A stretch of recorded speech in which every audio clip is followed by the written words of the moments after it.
Hello everyone, embryonic development की series का next lecture this is blastula to gastrula. तो blastulation तक हम कर चुके हैं और हम आगे पहुंच गए हैं गेस्टुला फॉर्मेशन तक। So very important topic, please concentrate. मैं थोड़े से डायग्राम आपको रिवीजन के लिए आपके साथ में लेकर आई हूँ। यहाँ पर देखिए, this is the diagram of embryo. Actually this is the inner cell mass, याद होगा आपको, ये ब्लास्टोसिस्ट है, this is inner cell mass and this is the outer layer which is called trophoblast. ये ब्लास्टोसील है। इसी कंडीशन में ये पेनिट्रेट करता है मदर के यूट्रस में, एंडोमेट्रियम वॉल में, और एंडोमेट्रियम वॉल में पेनिट्रेट करने के बाद बच्चों ये बाहर की तरफ साइटो एंड सिंसिशियो ट्रोफोब्लास्ट तो बनाता ही है, लेकिन अंदर की तरफ एपीब्लास्ट और hypoblast bilaminar embryonal disc form करता है। ये जो बाइलैमिनर एम्ब्रियोनल डिस्क है, इसी को हमने ट्राइलैमिनर एम्ब्रियोनल डिस्क में कन्वर्ट करना है, दैट इज़ कॉल्ड गेस्टुलेशन। तो गेस्टुलेशन से पहले जरा सा ब्रीफ आप आगे वाले पार्ट्स का भी देख लें। यहाँ पर आगे की तरफ देखिए, यहाँ हाइपोप्लास्टिक सेल से नीचे की तरफ ये सेल्स मूव करने लगती हैं and then they formed exocoelomic membrane, जो कि फॉर्मेशन करता है इस प्राइमरी योक सैक का।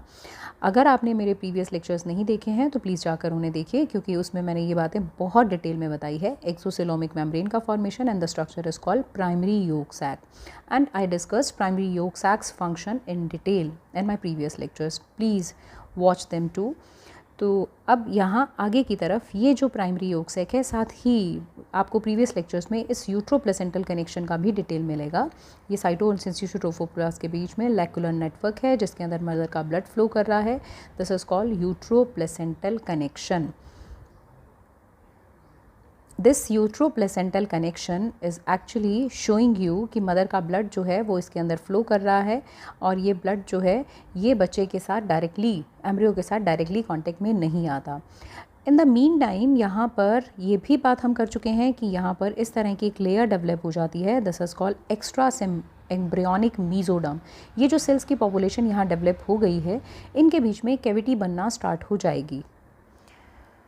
हाँ जी, ये जो पॉपुलेशन डेवलप हुई है जिसका नाम अभी मैंने आपको बताया एक्स्ट्रा एम्ब्रियोनिक मीजोडर्म जो है बेटा, इसके बीच में कैविटी बनना स्टार्ट हो जाएगी, एक्स्ट्रा एम्ब्रियोनिक कैविटी जो बनेगी। अब बार बार हम शब्द यूज़ करते हैं एक्स्ट्रा एम्ब्रियोनिक, क्योंकि एम्ब्रियो तो ये वाला पार्ट बनाएगा बच्चों। ये ऊपर वाला पार्ट जो है दिस इज एमनियोटिक कैविटी, ये एमनियन है, ये भी सारी एक्स्ट्रा एम्ब्रियोनिक मेम्ब्रेन का पार्ट बन जाएगा। ये भी एक्स्ट्रा एम्ब्रियोनिक मीजोडर्म भी मेम्ब्रेन का पार्ट ही बन जाएंगे। मतलब कि एम्ब्रियो तो सिर्फ इस पार्ट से डेवलप होगा। That's why we are using the term again and again extra embryonic. जब हम एक्स्ट्रा एम्ब्रियोनिक मेम्ब्रेन्स की बात करते हैं तब हम उसमें amnion, chorion, yolk sac, allantois की बात करते हैं। ये हम अपने लेक्चर्स में कर भी लेंगे। तो ये जो है एपीब्लास्ट और हाइपोब्लास्ट, ओनली ये पार्ट जो है तभी तो इसे कहा गया है बाइलैमिनर एम्ब्रियोनल डिस्क। चलिए यहाँ से आगे देखें, तो यहाँ से आगे की तरफ जब हम पहुँचे तो ये जो है इसके अंदर कैविटी बनना स्टार्ट हो जाएगी। लेकिन उसके साथ साथ एक चीज़ आपको और देखनी है, ये स्ट्रक्चर जो है, ये अभी तक जो स्ट्रक्चर है इसका नाम है primary yolk sac. This structure is known as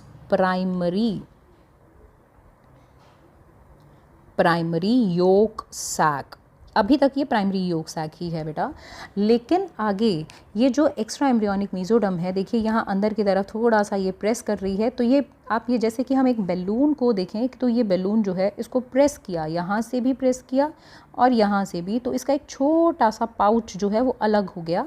एक ये छोटा सा पाउच जो है वो अलग हो गया, और दिस स्ट्रक्चर, ये बची हुई स्ट्रक्चर, अब हम इसको कहने लग जाएंगे दिस इज कॉल्ड सेकेंडरी।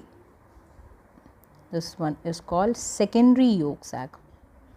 और इससे जो कैविटी छोटी सी, ये जो पाउच अलग हुआ है, ये धीरे धीरे यहीं पर नीचे मर्ज हो जाएगा, ख़त्म हो जाएगा। इसकी टेंशन आप नहीं लें। तो ये एक्सोसिलोमिक सिस्ट है। नाम आपके वैसे काम का नहीं है, पर कोई बात नहीं, आप इसे याद कर लीजिए। तो ये जो है सेकेंडरी योक सैक, और दिस इज़ कॉल्ड एक्सोसिलोमिक सिस्ट। इससे ज़रूर याद रखेंगे सेकेंडरी योक सैक को। तो ये जो है, अब आप आगे के डायग्राम में देखेंगे तो आपको एक्सोसिलोमिक सिस्ट डिसअपियर हो चुकी है, तो मैंने केवल सेकेंडरी योक सैक दिखाया है। This one is called secondary yolk sac. साथ ही साथ जो एक्स्ट्रा एम्ब्रियोनिक मीजोडर्म थी उसकी एक पॉपुलेशन देखिए यहाँ इससे चिपकी हुई अंदर की तरफ रह गई और एक बाहर की तरफ रह गई, लेकिन उसका कुछ पार्ट यहाँ पर रह जाएगा, that will be known as connecting stalk. ये आपको मेरे प्रीवियस लेक्चर के डायग्राम से बहुत अच्छे से कनेक्ट आप कर पाएंगे। उनमें कनेक्टिंग स्टॉक जो कि फ्यूचर अम्बिलिकल कॉर्ड है उसके बारे में मैं वहाँ पर बात कर चुकी हूँ। तो this one is called secondary yolk sac. Yolk sac के फंक्शंस भी, इसकी यूटिलिटी भी हम सारी बात वहाँ कर चुके हैं। अब देखिए ये जो अंदर की तरफ लेयर है, this is called splanchnopleuric extra embryonic mesoderm, और बाहर की तरफ जो है this is somatopleuric extra embryonic mesoderm. और ये जो कैविटी इनके बीच में बन गई है, ये यहाँ से लेकर यहाँ तक की जो कैविटी है, this is called extra embryonic coelom. Again and again वही एक्स्ट्रा एम्ब्रियोनिक। तो यहाँ तक हमने जो किया है, उसके बाद अब हम आएंगे नेक्स्ट प्रोसेस पे, दैट इज़ कॉल्ड गेस्ट्रुलेशन। गेस्ट्रुलेशन, अगर आप इस पॉइंट को नोट करें तो बहुत अच्छा रहेगा कि 15 डेज़ आफ्टर फर्टिलाइजेशन जो बाइलैमिनर एम्ब्रियोनल डिस्क है, अभी तक ये बाइलैमिनर ही है क्योंकि ऊपर की तरफ एपीब्लास्ट और नीचे की तरफ हाइपोब्लास्टिक सेल्स हैं। एपीब्लास्ट और हाइपोब्लास्ट जो हैं ये बाइलैमिनर एम्ब्रियोनल डिस्क है, अब ये ट्राइलैमिनर एम्ब्रियोनल डिस्क में कन्वर्ट होने वाला है। तो फर्स्ट एविडेंस जो है गेस्ट्रुलेशन का, that is this structure, this is what, this is formation of primitive streak. ये जो बनेगा this is called primitive streak, यहाँ पर नाम लिखा है प्रिमिटिव स्ट्रीक। अब ये जो प्रिमिटिव स्ट्रीक ये जो यहाँ पर बन रही है, जो ये इसकी वजह से अब इस एम्ब्रियो में आप देखें, ये एक मान लीजिए एक बॉल की तरह था, उस बॉल की तरह का मैंने इस तरह से कट लिया है और उसके अंदर देखा है, तो ये जो है बॉल का हाफ स्फीयर जो है, and this is the lower one yolk sac, secondary yolk sac जो हम ऑलरेडी अभी बात कर चुके हैं, लेकिन अभी हम यहाँ पर फोकस करेंगे। This is amniotic cavity. अब एमनियोटिक कैविटी में आप जैसे suppose you are standing here, आप किसके ऊपर खड़े हैं, तो you are standing on the epiblastic cell, और आपके एपीब्लास्टिक सेल्स के नीचे मतलब आपका पैरों के नीचे जो फ्लोर है, if you are standing here, अगर आप यहाँ खड़े हैं, ठीक है, अगर आप यहाँ खड़े हैं तो आप किसके ऊपर खड़े हैं, आप खड़े हैं एपीब्लास्टिक सेल्स के ऊपर।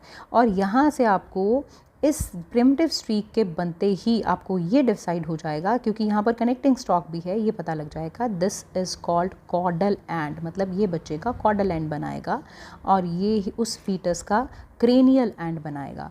तो यहाँ से ये बन गई बेटा प्रिमिटिव स्ट्रीक। प्रिमिटिव स्ट्रीक जो है ये कहाँ बनती है, तो कहाँ दिखाई देती है, तो हम ये कहेंगे कि ये एक फेंट ग्रूव लाइक स्ट्रक्चर है जो कि एपीब्लास्ट के डॉर्सल सरफेस पर बनती है।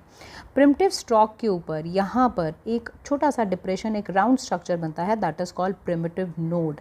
इससे ज़्यादा आपसे नहीं पूछा जाता नीट यूजी के लिए।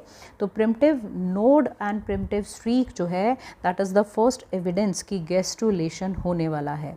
Now the next diagram will show you that how the cells will move. ये देखिए, ये मैंने एक डायग्राम दिखाया है, यहाँ पर देखिए ये ऊपर वाला एमनियन और ये एपीब्लास्ट, और यहाँ से सेल्स प्रिमिटिव स्ट्रीक जो है उसमें से एक ये फेंट ग्रूव जो है ना, इसको मान लीजिए थोड़ा सा अलग अलग हो गए और यहाँ से सेल्स नीचे की तरफ मुड़ना, मतलब नीचे की तरफ जाना स्टार्ट करती हैं। ये देखिए साइड डायग्राम से आपको ये भी दिखाई दे रहा है। तो एक्चुअली क्या है, cells of epiblast move inward below this primitive streak, the cells move inward, and ये जो मूवमेंट्स यहाँ पर हो रही हैं गेस्ट्रुलेशन में, इन्हें हम एक वर्ड देते हैं, हम इन्हें कहते हैं मॉर्फोजेनेटिक मूवमेंट्स, जो गेस्ट्रुलेशन के लिए होती हैं।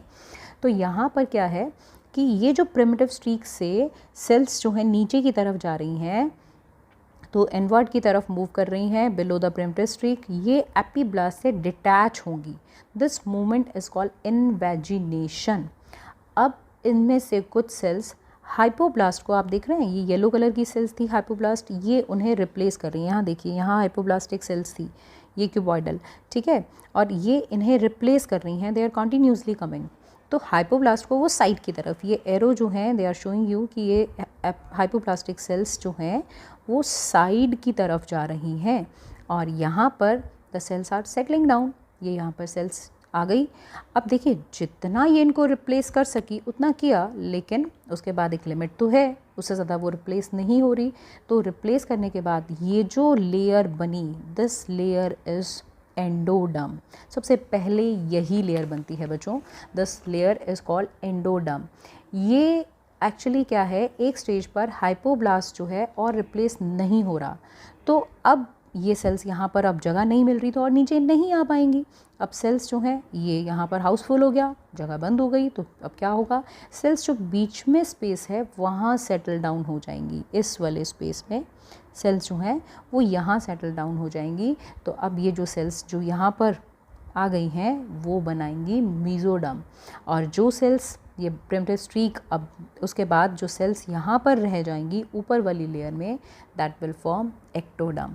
तो 3 लेयर्स का फॉर्मेशन हुआ प्रिमिटिव स्ट्रीक से नीचे की तरफ, आप देख रहे हैं 3 लेयर्स का फॉर्मेशन हुआ। ये प्रिमिटिव स्ट्रीक, ये ऊपर वाली जो लेयर है, वी आर स्टैंडिंग हेयर, अगर आप इस फ्लोर पे हैं तो आप देख रहे हैं कि यहाँ पर, ठीक है, आप किसके ऊपर खड़े हैं, you are standing on the, yes, now you are standing on the ectoderm. Ectoderm जो कि एपिप्लास्टिक सेल्स ही हैं।